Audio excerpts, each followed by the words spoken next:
Hello, welcome to Tuning In, Tuning Up, the UBC School of Music's companion chats to this season's Wednesday Noon Hour series. I'm Laurie Townsend. Today, our guest, providing a music industry insider view and their own professional listening tips, is Vern Griffiths. Vern is principal percussion of the Vancouver Symphony Orchestra. He's also a member of Standing Wave Ensemble, teaches here at the school, is a music alumnus here from UBC, and has a commerce degree. A great Oh, combination. don't mention the commerce degree part. Well, you're extra smart. It's okay. Welcome, Vern. So I've been to lots of ESO performances, and I love watching all the activity going on in the percussion section. Often you are extremely active, moving around at the back of the orchestra, playing a myriad of instruments, and sometimes you don't play so much. So what are you doing back there, and what's it like listening from back there? Okay. Thanks. Well, yeah, for sure. Sometimes we're busy and sometimes we're not so busy. And people often ask me, what are you thinking about? Are you counting the entire time when you're not playing? And so on. So for sure, I like that it's called tuning in, and I can declare that like sometimes I'm just tuning out for sure, but not so much. I mean, most of the time I'm really, really listening in a big way during those long rests. I mean, the most famous example is like Bruckner's Seventh Symphony, which is over an hour long, and there is one cymbal crash, like that one big triumphant cymbal crash that you never ever want to miss. And so you want to be sure that you know when to come in. But it's a little bit like if you are an actor in a play and you only have one line. Right. You don't have to like sit backstage following the script the entire time. You just kind of follow the story, right? And so I think if you're that actor with only one line, you actually have maybe a bigger picture of the whole thing because oh yeah, there's the love scene, then there's the thing, and then there's whatever. And so if you're the percussionist, then sometimes you just think of music in bigger chunks rather than like bar by bar and so on, right? Now, for sure, you have cues written in your part, so you know when your moment is going to come. I have a friend who played that exact piece at McGill Orchestra when they were on tour, and the cymbal player missed it. And it's just one of those things where you just never want to be that person. And my friend told me, oh yes. And right after they finished the concert, and the conductor gives bows to individual soloists. He gave the first bow to the cymbal player who had not played his note, which is anyway. So you're definitely trying to just think in terms of a big picture of how the score goes, and so on. You asked, what are you listening for back there? I mean, it's for sure, it's a different thing to listen from the back of an orchestra, in the same way that it's different no matter where you sit. So I think everybody gets used to listening from where they are, but it's definitely a different thing when you're back in the back corner. The balance is different than if you're in the audience. The balance is better if you're in the audience, or at least we hope so, right?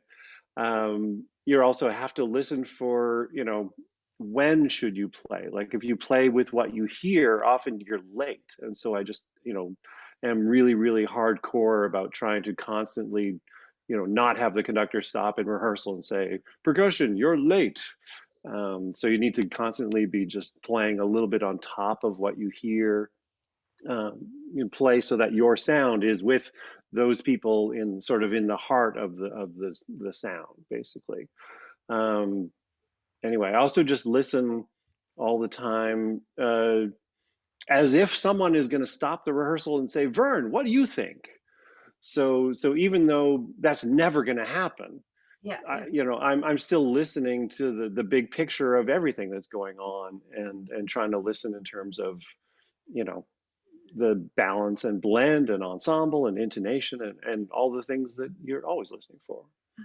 I hadn't really thought about the anticipation part because when I played violin in orchestras, amateur orchestras, student orchestras, I was with the herd. We were we were Right. the engine that was going, and you having to anticipate is not something I ever really had to think about so much. Also, I People, wasn't, people, some people sometimes think that people just follow the rhythm of the percussionists, but that only happens like 6% of the time. Most of the time, we have to be incredibly good accompanists to what is already going on. So you just need to be listening in a hardcore kind of way. Yes, for sure. There's times where we lay down the groove, whether it's a march or a salsa or a whatever it might be, even within the orchestra, that happens. Um, but you still need to play a little bit on top so that you're not behind everybody else just because of the space. I actually had a teacher when I was at Aspen Music Festival. I had a teacher who was so hardcore about this that he had actually worked out what is the speed of sound from the back of the stage to the front of the stage. And with his sequencer, he would practice. So he would record himself playing with a metronome, but like intentionally play exactly this much ahead of the beat, yeah, and then listen back to himself with the metronome adjusted for that exact amount of speed of sound change of it to see if he could like play exactly on top of the beat the amount that you're supposed to be. Now, I've never been so obsessive as to do it that way, but just simply the fact that he told this story really like implanted on my brain like hardcore that you need to just always be like on top of the beat just like that. wow, wow. Well, so while you're back there, you're looking at the conductors who have the baton, and now you're actually getting some time conducting at the VSO, which is really, really Yeah. cool. How did that come about, and how do you listen differently when you're the guy on the podium, Oh man, the person on the podium. the person? But yes, boy. Well, how did it come about? I've just been doing some conducting. Like, I mean, I actually studied conducting at UBC when I was a student there, and I've just been doing some, mostly contemporary music things. Sometimes just filling in for things where they thought they weren't going to need a conductor, but then they would need some, and so I've got some opportunities to do that kind of thing. And then some VSO players saw me conducting and they basically recommended that I should get some work up there, which is kind of incredible. I did my first concerts conducting on a kids concert and then the Holly Cole Christmas concert. Like it's just last season, but it feels like it was about 3 years ago because like it was 2019, but anyway, so I have more coming up in April, which is very exciting, including actually a 20-minute piece by Dorothy Chang, the UBC composition prof. So we're going to record that piece, which would be great. Anyway, how do I listen differently on the podium? Wow. I mean, I don't think I listen any differently. If only like when I said that I'm always kind of trying to listen big picture as if somebody's going to ask me, what do you think? But nobody's ever going to ask me, who's out of tune or who's early, who's late, or any kind of those things. But I want to know because I want to just, grow my ears to be these huge, big elephant ears. And so now that I'm doing some conducting, I mean, basically it's a position where all of a sudden the responsibility is mostly on you to make decisions about should we stop and go back and fix that thing, um, or just in the moment with your gestures trying to, not just fix things, but also to curate how you think it should go and this kind of thing. So it's definitely give and take, and it's definitely something I'm still learning for sure. But life is all about learning, and music is all about just seeing where you can go. So it's an exciting new step for me. But I don't think I listen any differently. I hope I don't. But That's cool, and what a great new facet. You've also been a chamber music in groups like Standing Wave. You've had that ensemble's been around for a long time, and you're a founder. That's such a vast, contrasting soundscape and relationship with your music partners, from a 100-piece orchestra on a large stage to 2, 3, or 5 in a close, intimate space making music. Are you listening different in that situation?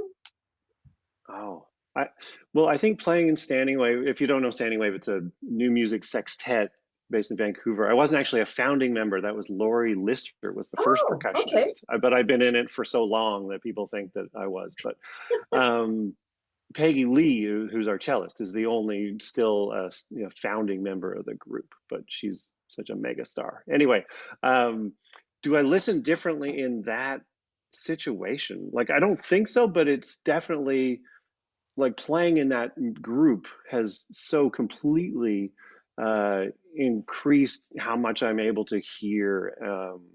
Because literally there's nobody at the front just saying now, now, now, now, right? And so often, we joke about like your first rehearsal in standing wave where you go, okay, okay, here we go, 3, 4, and you play da da, da da, da da, da, and it's like, wait, before you even finish the first bar, you're lost, right?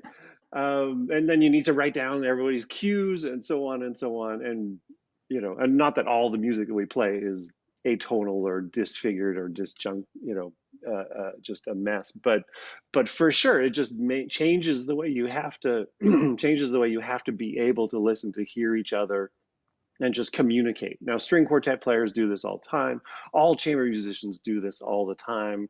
I just think in a contemporary music setting, it's sometimes harder than if you're playing Brahms, or it's just different than if you're playing Brahms or Mozart or something. It's just a different way of listening to each other. So, Cool. So yeah. in that, I mean, you mentioned Brahms. I guess you could say Mozart string quartets and all those too. There's a lot about breathing in how they're working together too, and I guess in that communication, silent communication. Anything you want to add about the communicating as you're listening in that situation? Sure. I mean, it's a lot of it is, breathing together, moving together. Okay, I'll sniff on the third beat, or like sometimes it's as like just as hardcore transparent as that. I mean, it seems like, oh, what do you mean? You actually sniff into, but like string quartets do that all the time without even saying so, but they're like, boom, right?